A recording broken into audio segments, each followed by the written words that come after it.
देवियों और देवताओं, हर मनुष्य के सामने व्यवहार है। प्राणी, पदार्थ और परिस्थिति, ये तीन का व्यवहार है। देह और आत्मा दोनों का संबंध जीवन है। देह का अपना पक्ष है व्यवहार, आत्मा का अपना पक्ष है अध्यात्म। आदमी केवल देह वृत्ति को लेकर के जीता है, केवल व्यवहार व्यवहार व्यवहार, और व्यवहार भी वो ठीक नहीं करता है। व्यवहार ठीक होगा तो परमार्थ बनेगा। देह और आत्मा दोनों है जीवन में। देह का व्यवहार झुठलाया नहीं जा सकता है। मेहनती होना चाहिए, कहीं भी रहो मेहनती रहो, अपने क्षेत्र में खूब गतिशील रहो, लेकिन आध्यात्मिक काम भूलना, अपने पैर में कुल्हाड़ी मारना। जो हमें गुदगुदी लगती है दुनिया की, यही हमारे लिए धोखा है।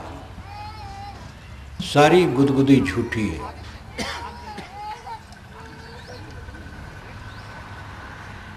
बच्चों की तोतली बोली, प्रिय पत्नी की मनोहर छवि, और पति की मनोहर छवि, पत्नी के लिए सम्मान, प्रतिष्ठा, गुरुवाई, जो कुछ भी है, इसमें अगर गुदगुदी लगती है तो फिर फंस गया। सारी गुदगुदी झूठी है। अभी आप गजल में सुना, एक दिखावा है, एक मेला है, और इसके खारिज होने में देरी नहीं है, अचानक हो जाएगा। कमाना, खाना, बाल बच्चे पैदा करना, पालना पोषना, राग द्वेष करना, कलह करना, मर जाना, क्या जीवन है। कमाना खाना मजबूरी है, और परिवार पोषना भी मजबूरी है, करना पड़ेगा। लेकिन ये सब करने के साथ और क्या करना चाहिए, इसका ख्याल बहुत कम लोगों को है। इसलिए बाहर से संपन्न होकर के भी लोग भीतर से विपन्न हैं। बाहर से भरे भरे हैं, भीतर से खाली खाली, असंतोष असंतोष, पीड़ा पीड़ा। इसलिए व्यवहार को ठीक से समझें और परमार्थ का काम करें। प्राणी, पदार्थ, परिस्थिति, व्यवहार में तीन आते हैं। प्राणी में मनुष्य के अलावा जो प्राणी हैं उनमें कोई चक्कर नहीं। आप हजारों गाय, भैंस, घोड़े, गधे, ऊंट, बैल, हाथी पालें। रहने के लिए जगह चाहिए, खाने के लिए चारा चाहिए, पानी चाहिए, बस, और कोई चक्कर नहीं। लेकिन आदमी का एक बच्चा पाल के निभाना बहुत मुश्किल है।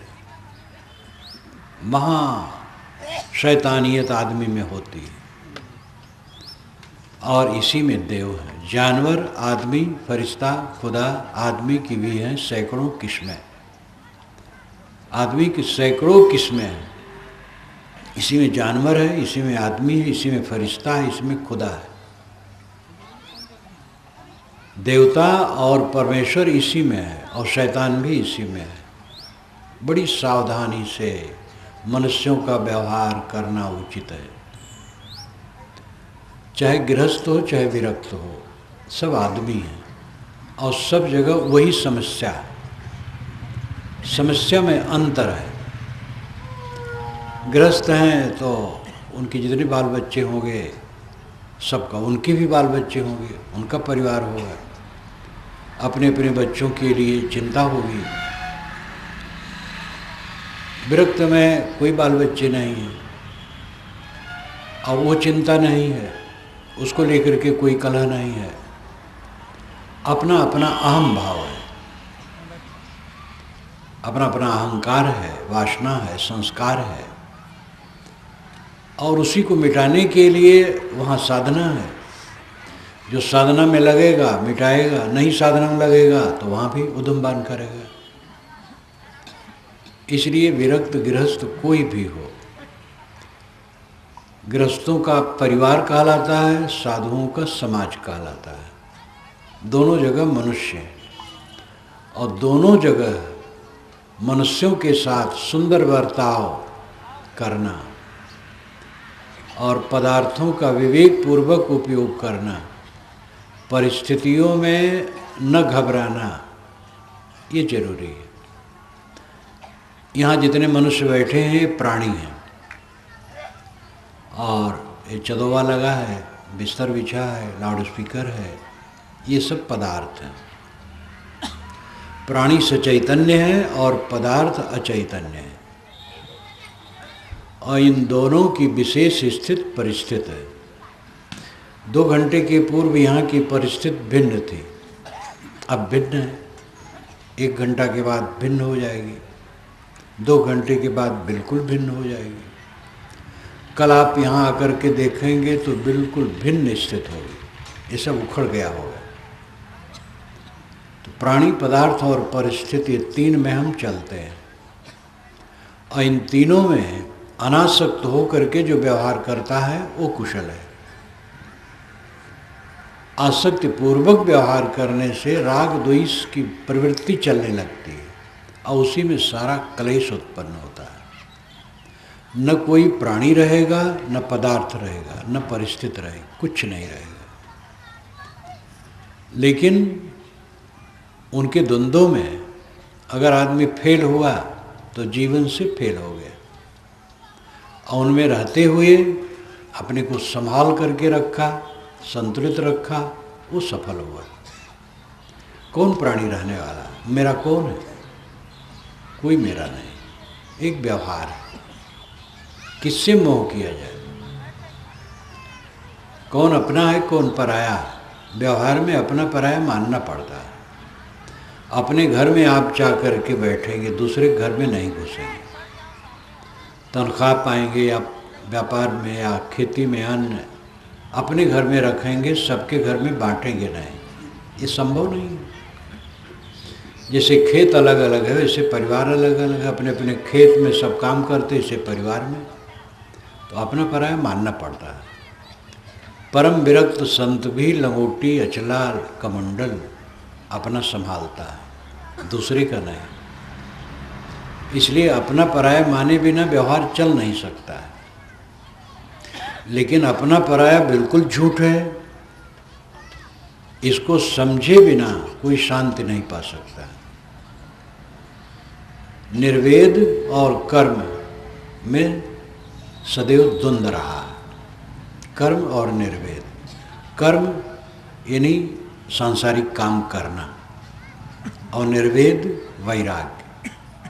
श्री पूर्ण साहिब ने कहा है, लिखा है वैराग शतक में, दृढ़ निर्वेद जाको हो सोई मुमुक्ष बड़ भाग। वही मुमुक्ष बहुत बड़ा भाग्यशाली है जिसके चित्त में दृढ़ निर्वेद होता है। निर्वेद में दृढ़ विशेषण है। निर्वेद का मतलब है ग्लानि, संसार की वास्तविकता को गहराई से देखना निर्वेद कहलाता है। शरीर को गहराई से देखो,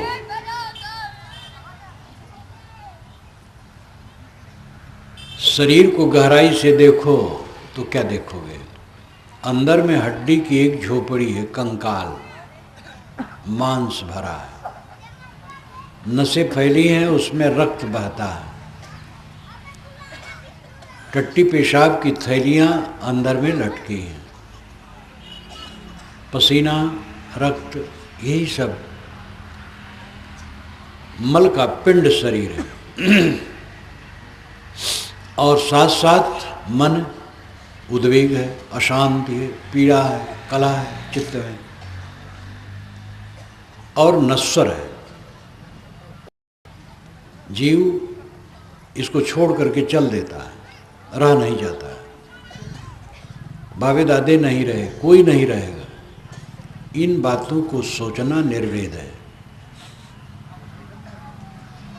और कर्म, काम करना है, खेती करना है, व्यापार करना है, नौकरी करना है, कला का काम करना है, मशीन बनाना है, पुस्तकें बनाना है, बांध बनाना है, विद्युत ताप गृह स्थापित करना है, बहुत काम करना है। कर्म है अपने। कर्म और निर्वेद ये दोनों में द्वंद रहा है। जो नहीं समझते रहे एक दूसरे का खंडन करते रहे, लेकिन इनमें द्वंद नहीं। महाभारत में बात ज़्यादा आती है। महाभारत महाकाव्य ऐसा है कि इस धरती तल पर वैसा अनोखा महाकाव्य नहीं है। रामायण अपनी जगह पर है, रामायण का अपना महत्व, वाल्मीकि रामायण का। लेकिन महाभारत तो उसका 4 गुना बड़ा है। और पूरी एशिया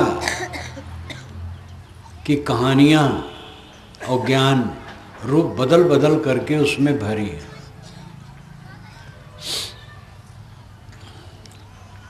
कर्म और निर्वेद के विषय में उसमें समय समय से जगह जगह चर्चा आती है। गीता में इसका समन्वय किया गया है। गीता भी महाभारत में है। भीष्म पर्व में गीता आती है और उसमें इसका समाधान किया गया। कर्म करना चाहिए और वैराग्य होना चाहिए। बारंबार अनासक्त के विषय में जोर है गीता में। दुख दोषानुदर्शनम, दुख दोष का अनुदर्शन करो, बारंबार दर्शन करो। देह में दुख है और दोष है, ऐसे अपने को बचाओ। बारंबार वैराग की बात है। लेकिन कर्म करो, निष्काम कर्म करो।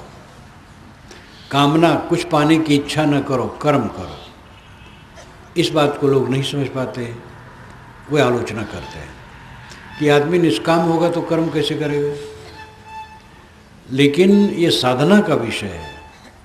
जो साधना में निष्काम है, साधना करता और निष्काम मन का है और कर्म करता है, वो इसको समझता है। बाकी लोग नहीं समझ पाते।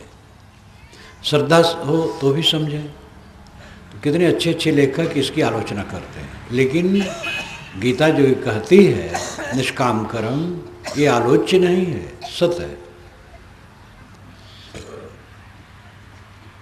कामना रहित होकर के कर्म करने से कर्मों में उज्ज्वलता होती है। और कामनाबद्ध आदमी जो काम करता है उतना उज्ज्वल नहीं होता है। तो कर्म और निर्वेद में विरोध नहीं। कबीर का तो जीवन ही वही है।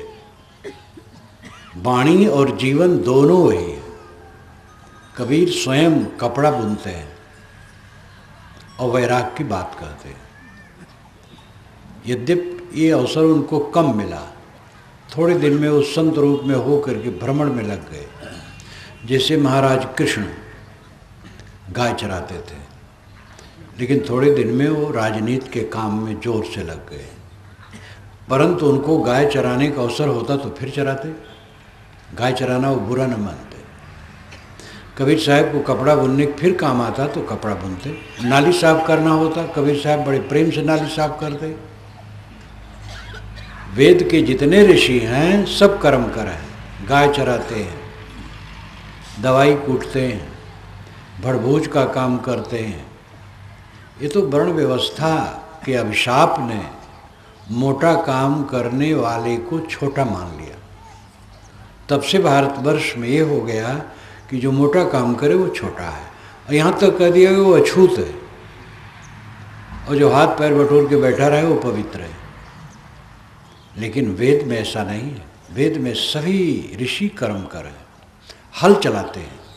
सीरा जुंजिंद कवयो, ये वेद के मंत्र का अंश है। सीर कहते हैं हल को, नागर को। सीरा बहुवचन में है। कवि का अर्थ होता है ज्ञानी, अंतर्दृष्टा। सामान्य भाषा में हिंदी में तो कवि का अर्थ है जो कविता करे और कविता गावे। लेकिन संस्कृत भाषा के अनुसार कवि का अर्थ है जो आर पार देख ले, अंतर्दृष्टा, ज्ञानी, अनासक्त पुरुष। ज्ञानी हल चलाता है, इंद्र हल चलाता है, ऐसा वेद में आता है। उपनिषद के ऋषि आत्मज्ञानी हैं और कर्मकर हैं, गाय चराते हैं। श्री कृष्ण महाराज महावैभवशाली व्यक्तित्व और वे गाय चराते हैं। कबीर साहब अपने को जुल्हा कहते हैं, ब्राह्मण नहीं कहते। उनके लिए एक प्रक्षेप दोहा बना दिया गया है ब्राह्मण का, न मालूम किसने बना दिया। पहले जन्म हम ब्राह्मण होते, ओछे कर्म मतहीना, रामदेव की सेवा छूटी पकड़ जुलाहा कीना। पहले जन्म में हम ब्राह्मण थे, लेकिन ओछा कर्म था, मतहीन थे, तो भगवान ने मुझे पकड़ करके जुलाहा बना दिया। इसका मतलब यह है कि आज भले वो जुलाहा रहे, लेकिन पहले जन्म के ब्राह्मण रहे। ऐसा कोई दोहा बनाने वाला घृणित दृष्टि वाला रहा, तुच्छ बुद्धि का। इस जन्म में कबीर जुलाहा है तो पहले जन्म का ब्राह्मण है, ये सिद्ध करना महा छिछलापन है। कबीर ऐसे कच्चे धागे के नहीं थे कि अपने को ब्राह्मण कहें तो ऊंचा हो।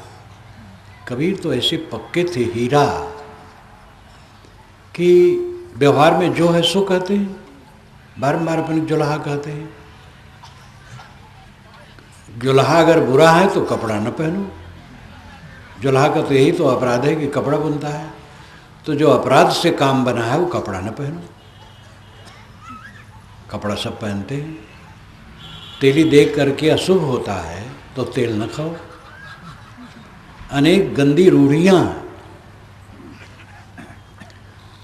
तो कबीर अंदर बाहर एक ठोस कर्म करो कि वो पक्षधर।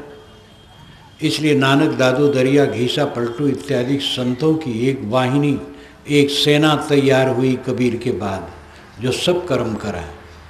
उपनिषद और वैदिक परंपरा के अनुसार ये नया सृजन हुआ और कर्म करों के प्रति निष्ठा सदगुरु कबीर ने जमाने के लिए कहा।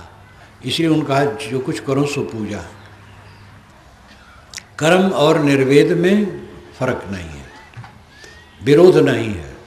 आदमी को कर्मशील होना चाहिए और वैराग्यवान होना चाहिए। वैराग्यवान का मतलब कपड़ा बदलना नहीं, आश्रम बदलना नहीं, अनासक्त होना चाहिए। वैराग्यवान शब्द भड़का हुए, अनासक्त होना चाहिए, ये कोमल शब्द है। अनासक्त हुए बिना दुख से मुक्त नहीं हो सकते हो। और आसक्ति बहुत प्यारी है, इसीलिए दुख झेलना है। सब दुख झेल रहे हैं। जितनी आसक्ति बनाओगे उतना दुख पाओगे। श्रीमद् भागवत में एक मंत्र आता है, आत्मयो ह्याप्तनो गोप्ता निर्विद्येद यदा खिलाद अप्रमत इदम पश्येत ग्रस्तम काला हिना जगत। आत्मयो ह्याप्तनो गोप्ता, आत्मा ही आत्मा का गोप्ता। गोप्ता का मतलब रक्षक। आत्मा स्वयं आत्मा का रक्षक है, लेकिन कब? निर्विद्येत यदा खिलात, जब अखिलात के प्रति निर्वेद हो जाए, सब के प्रति वैराग्य हो जाए, सब के प्रति अनासक्ति हो जाए। वैराग्य तो करना है, एक दिन सब छूट जाएगा, लटा दिया जाएगा और लोग कहेंगे भैया मर गए, सब छोड़ देना होगा। उसमें कोई मुरुवत नहीं है। तो देह रहते रहते अनासक्त रहो, परिवार की सेवा करो, मेहनत करो, जम के काम करो, सेवा करो, मोह न करो। यही चारा और कोई चारा नहीं। निर्विद्येत यदा खिलात आत्मयो ह्याप्तनो गोप्ता, आत्मा ही आत्मा का रक्षक हो जाता है जब वो सब के प्रति अनासक्त हो जाता है। अप्रमत्त इदम पश्येत, प्रमाद छोड़ करके यह देखो, ग्रस्तम काला हिना जगत, काल अहिना जगत ग्रस्तम, काल रूपी सांप जगत को पकड़ रखा है। सब काल के गाल में, जो कुछ दृश्यमान है सब काल का चबैना है। 100 वर्ष के पहले का जो कुछ है सब मिट गया, ये भी मिट जाएगा, सब काल का चबैना। यह जो सदैव ध्यान में रखता है वो मोह नहीं करता है। मोह नहीं करता इसलिए वैर नहीं करता है। उसके चित्त में राग द्वेष की आग नहीं रहती है, उसके मन में चिंता नहीं रहती, उद्वेग नहीं रहता है, अपने विरोधी के लिए कोई खलबली नहीं रहती है। वो विरोधी के लिए अपने मन में शांत भाव रखता है, किसी से उद्वेग नहीं, किसी से चिढ़ नहीं, किसी से कोई तकलीफ नहीं। सारी तकलीफ तो अपने पाप का फल है। लोग जैसा समझते वैसा कहते हैं। ये दुनिया पूरा पागल खाना है और हम सब अपने अपने पागलपन को कम करो और पागलपन को शून्य कर दो, बस मुक्त हो। यहाँ कलह है, राग है, द्वेष है, ईर्ष्या है, विवाद है, अच्छे लोगों की निंदा होती है, ज्ञानियों विवेकियों की निंदा होती है, जो रागत द्वेष रहित पूर्ण कल्याण स्वरूप हैं उनकी निंदा होती है। और निंदा करने वाले अच्छे लोग होते हैं, पढ़े लिखे हैं, समझदार हैं, भक्त हैं, संत हैं, लेकिन निंदा करते हैं। उनकी बुद्धि वैसे है, ईर्ष्या है, कम समझ है और कुछ है। सद्गुण भी है, दुर्गुण भी है, दोनों है। कोई आदमी बिल्कुल दुर्गुणी नहीं है, कोई आदमी सद्गुणी बिल्कुल हो सकता है, लेकिन बिल्कुल दुर्गुणी कोई नहीं। सद्गुण है लेकिन दूसरे की निंदा बिला वजह करते हैं। यहाँ निंदा पा करके जो बौखलाएगा वो कल्याण कर पाएगा, वो शांति से रह पाएगा। एक सज्जन बड़े अफसर हैं, उनको जब कोई कटु कहता है, बड़ा हो, तो समय से उसका पैर छूते हैं, और छोटा हो तो प्यार कर लेते हैं, गले से लगा लेते हैं समय से। अद्भुत है और बड़े अफसर हैं, शरीर में भी दिग्गज है, माइंडेड। लेकिन जब कोई कहा फलाने आपको कट कह रहे, नहीं नहीं कुछ नहीं कर रहे, कुछ नहीं, आप ये मत सोचिए, वो कुछ नहीं कर रहे। अब ये समझ कितनी ऊंची समझ है। कितने लोग तो इसके लिए साधना करते करते बूढ़ा जाते और ऐसा मन नहीं बना पाते। साधना करने में उनकी कमजोरी है। कोई हमें गाली देता है और गाली दे करके संतुष्ट हो जाए, कम दे रहा है और दे ले, कोई हर्ज नहीं। निंदा करता है, सबसे खराब इस दुनिया में मैं हूं, क्यों नहीं स्वीकार लेते हो? क्या झगड़ा रह जाएगा? हिम्मत, इतनी हिम्मत होना बहुत मुश्किल है। कमजोर स्नायु के हमें, दुर्बल नस के। कोई कह दे तुम बुरे हो, लाल हो जाते हैं, हम बुरे हैं। लेकिन विवेकवान को कह दो तुम बुरे हो, सिर झुका लेगा, मैं बिल्कुल बुरा हूं। सबको बता करके अच्छा होना है, आज तक कोई हो पाया है? सबको बता करके अच्छा कोई नहीं हो पाया। कल्याण का रास्ता है सिर झुका लेना, सबसे सिर झुका लेना। व्यवहार में मधुरता का बर्ताव करो। व्यवहार की चर्चा में शांति पर्व में एक कथा आती है। श्री कृष्ण गृह कलह से काफ़ी पीड़ित हैं। वे नारद के पास जाते हैं और नारद से कहते हैं कि भगवान मैं बहुत दुखी हूँ। लोग मुझे कहते हैं कि ऐश्वर्य भोगता कृष्ण है, लेकिन मैं दुख भोगता हूँ। मेरे परिवार वाले बड़ा कलह करते हैं। जो समझदार न हो, मित्र न हो और संयत चित्त न हो, उससे अपनी गुप्त बात नहीं कहना चाहिए। आप समझदार हैं, संयत चित्त हैं और मित्र हैं, इसलिए मैं आपसे कहता हूँ। मेरे घर में आहुक और अक्रूर ये दोनों बहुत समझदार हैं, लेकिन दोनों बहुत लड़ते हैं। आहुक को समझाऊं तो आहुक समझते तो अक्रूर के पक्ष में है, अक्रूर को समझाऊं तो समझते आहुक के पक्ष में है। मेरा लड़का प्रद्युम्न अपने सौंदर्य के मोह में डूबा रहता है। मेरे बड़े भाई बलराम बल का घमंड अभी भी है। जो मुझे भोग मिलता है उसका आधा हिस्सा परिवार के लिए छोड़ देता हूँ, तो भी किसी का मुंह सीधा नहीं। मैं कलह में पीड़ित हूँ, महाराज कुछ रास्ता बताइए। नारद ने कहा, महाराज एक दुख ऊपर से आता है, एक दुख भीतर से। आपका दुख भीतर से। ऊपर का मतलब है अचानक कहीं चोट लग गई, कुछ हो गया, तो अपना दोष नहीं है। जहाँ हम बैठे ऊपर से पत्थर गिर पड़ा या कुछ हुआ, लकड़ी गिर पड़ी, लेकिन हमने किसी को गाली दी, उसने चोटें लगा दिया, ये तो मेरे भीतर का दोष है। नारद ने कहा, महाराज ये आपके भीतर का दुख है। आपने बचपन से ही मारना सीखा। आपके सामने समस्या भी थी। कंस मामा के जेल में इनके माता पिता वसुदेव देवकी थे, वहीं तो पैदा हुए थे कृष्ण महाराज। जेल खाने में जो पैदा होगा तो उसका संस्कार क्या होगा? अपने माँ बाप के लिए, कि हमारे माँ बाप को जेल में डाले थे कंस मामा, और कंस मामा कृष्ण को मारना भी चाहते थे। तो कृष्ण तो शुरू से ही बहुत चतुर थे, उन्होंने कंस को मार दिया। तो दुश्मन को मार देने से शत्रु मरता नहीं है। रक्त बीज को मारो तो जितनी बूंद रक्त की गिरती थी उतना रक्त बीज हो जाता था। ये अलंकार में कहा हुआ है। बूंद मनुष्य बन के नहीं खड़ा होगा। अर्थ है दुश्मन को मारोगे तो दुश्मन बढ़ेंगे। अस्ति और प्राप्ति। कंस की 2 पत्नियां थीं जो जरासंध की पुत्री थी। जरासंध मगध नरेश था जो पूरी एशिया में सबसे बलवान था और बहुत राजे उसके अधीन थे।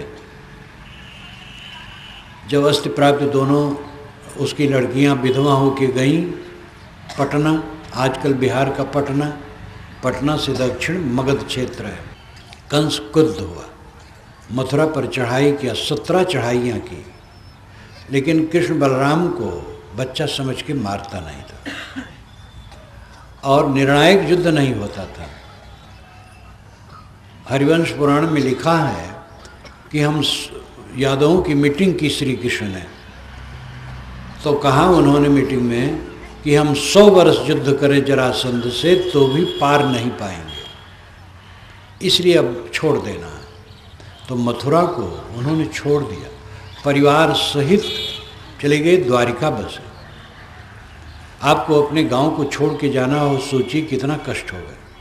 श्री कृष्ण महाराज के सामने इस समस्या आई। शत्रु को मारने से शत्रु बढ़ते हैं।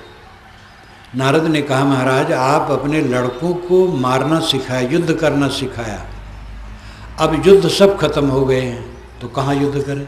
आदत है तो आपस में लड़ते हैं।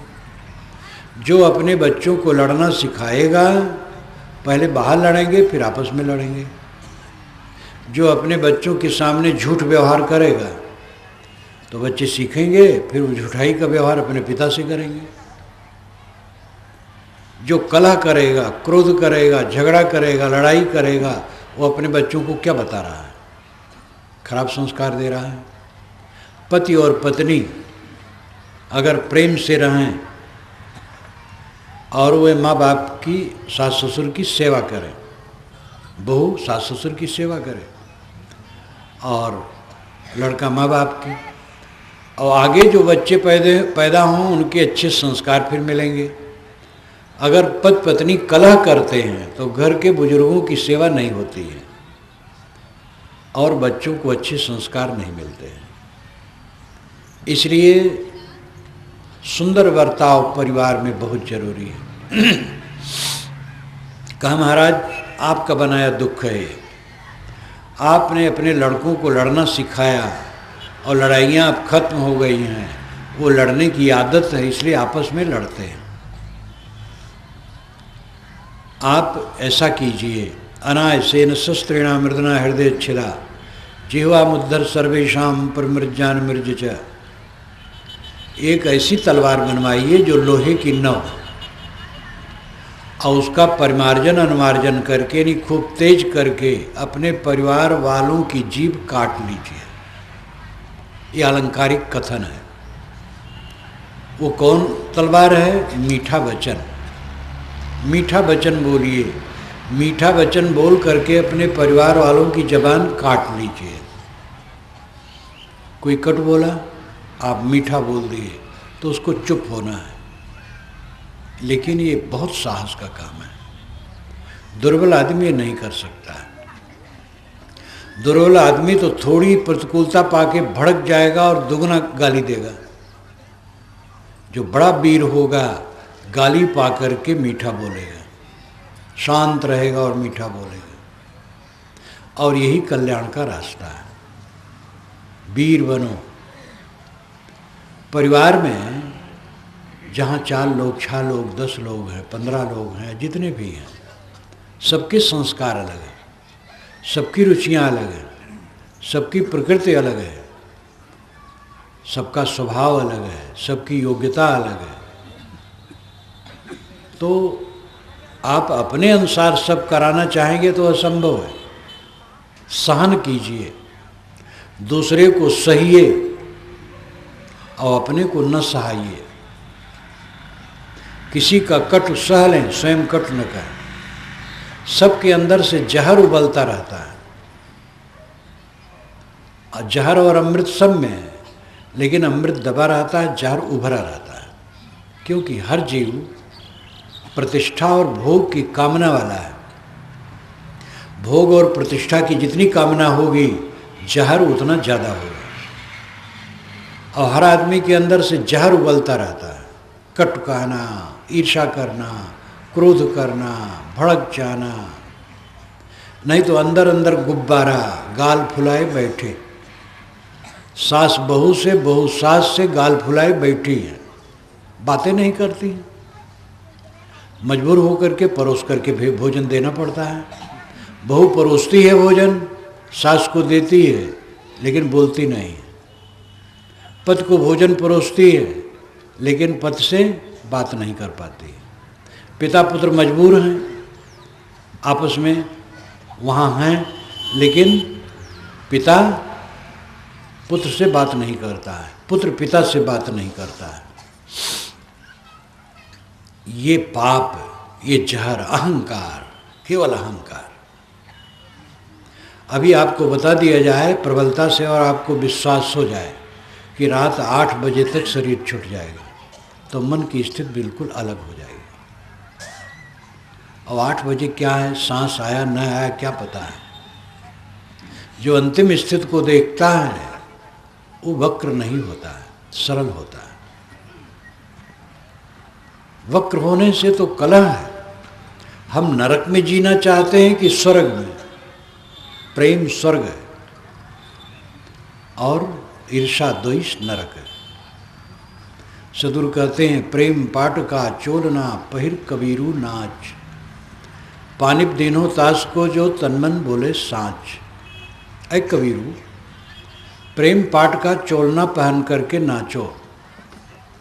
वे अपने नाम को अन्य पुरुष के रूप में उपस्थित करके कहते हैं, ऐ कबीरू, अर्थ है ऐ लोगों, प्रेम रूपी कपड़ा ले आओ और उसका अंगरखा बना लो, बड़ा चोलना, और उसको पहन के नाचो।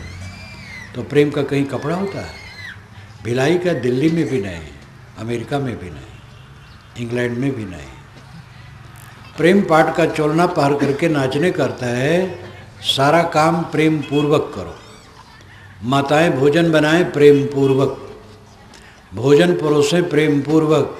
समझे हम भगवान भगवती को भोग लगा रहे हैं और गुस्सा में भरी भोजन पकाई, थाली में रखी, पति के सामने पटक दी थाली, तो ये पूजा थोड़े बनेगा। प्रेम से भगवत पूजन कर रही हो ये समझो। दुकान पर दुकानदार ग्राहकों को भगवान भगवती समझे, उनको सौदा दे, ईमानदारी से मार्जिन उचित ले, धोखा न ले। क्लर्क और अफसर ऑफिस में बैठे हैं, ग्राहक आते हैं कितनी दूर दूर से, कहते 10 दिन के बाद आना, क्योंकि घूस नहीं दिया है। घूस दे दे तुरंत काम हो जाएगा। ये सब भगवान के भक्त हैं कि राक्षस हैं? भगवान के भक्त का टाइटल लगा लेना तो बहुत सरल है। भगवान का भक्त वह है जो प्राणी को कष्ट नहीं देता। प्राणी से अलग कहीं भगवान आप पाएंगे? सर्व मेन सर्व गॉड। मनुष्य की सेवा ईश्वर की सेवा है, प्राणियों की सेवा ईश्वर की सेवा है। तो जितना हमारा कार्य क्षेत्र है, प्रेम पूर्वक काम करें। पानिप देनो तास को जो तन मन बोले साँच।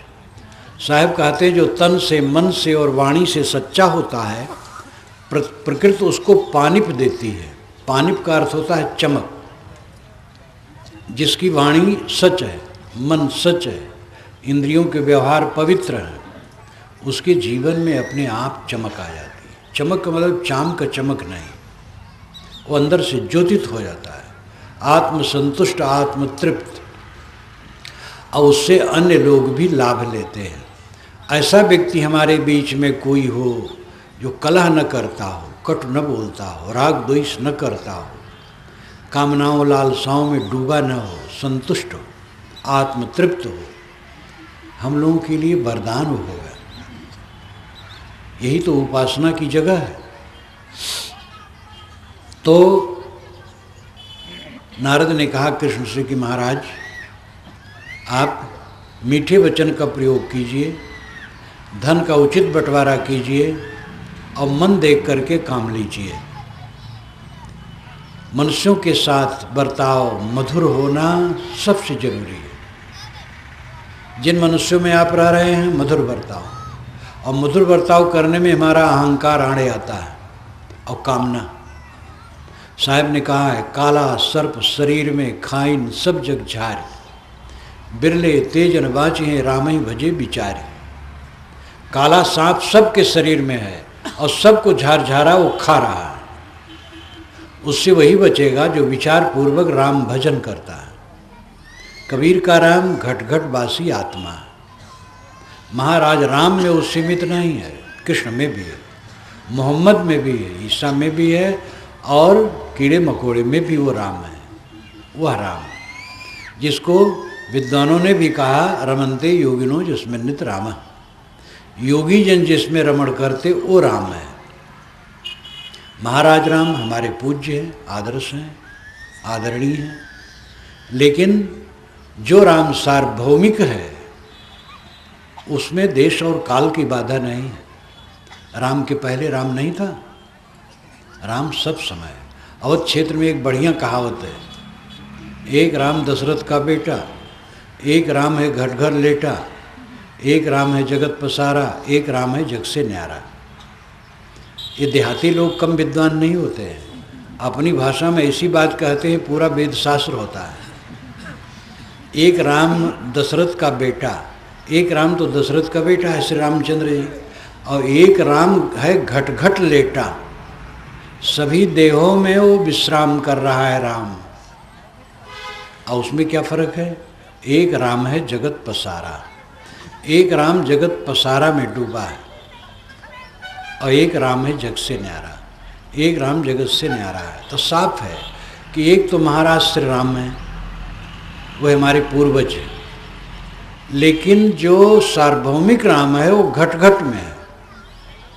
लेकिन घट घट में होते हुए ये फर्क है कि कोई देहधारी जगत पसारा में डूबा है, ये मेरा है, ये मेरा है, ये मेरा है, और उसके लिए लड़ाई झगड़ा और कलह, और जीवन भर कलह करते करते मर गया। वो राम को समझा नहीं। और एक राम है जग से न्यारा, एक राम है जो अपने को समझ लिया और जगत से न्यारा हो गया। जगत से न्यारा मतलब जगत से कहीं भाग जाना नहीं। जगत से भाग के कोई कहाँ जाएगा? हम लोग भागे तो आपके बीच में हैं, कहाँ गए? कहीं नौकरी करते होते तो अब तक रिटायरमेंट हुए कितने दिन हो गए होते। अब इस उम्र में भी हमारा रिटायरमेंट नहीं हो रहा है।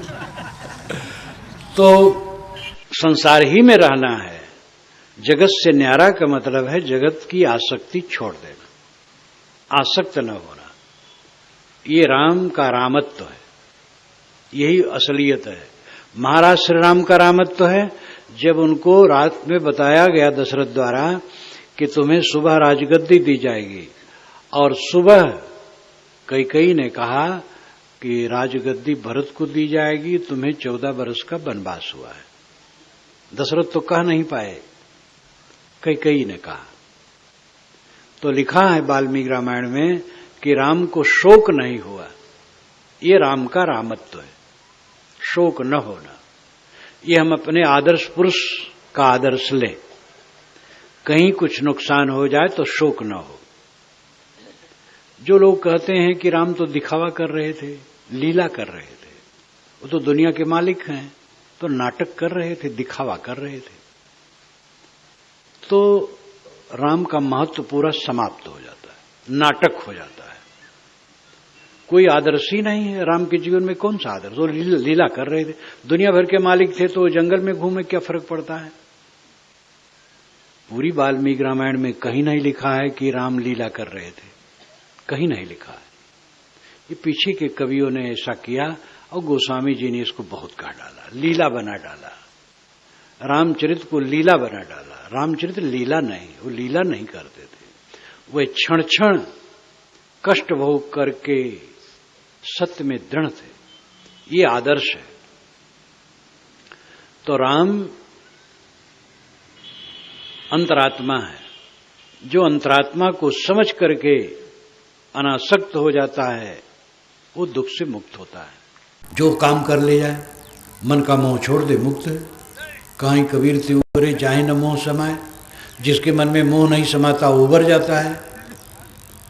परमार्थ का काम करो, इसके लिए ध्यान दो, सदाचार अपनाओ, अंडा मांस मछली से दूर रहो, नशा से दूर रहो, पान तक न खाओ, दांत खराब होते हैं पान से, और सात्विक भोजन करो, किसी के धन को नाजायज तरीके से न लो, किसी की बहू बेटी पर कुदृष्टि न करो, देवियां पर पुरुषों पर कुदृष्टि न करें, अपने में संयमित रहें, ब्रह्मचर्य का पालन अधिक से अधिक गृहस्थ लोग भी करें, संयम से रहें, और झगड़ा विवाद में मन न लगाओ, प्रेम का बर्ताव करो। इस प्रकार जब भूमिका पवित्र बनेगी तब चित्त की निर्मलता होगी और परमार्थ फलेगा।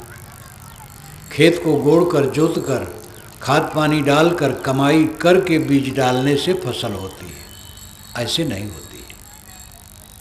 जब तक हमारा जीवन समरस नहीं होगा, पवित्र नहीं होगा, सदाचार में नहीं होगा, तब तक आध्यात्मिक फल कैसे लगेगा?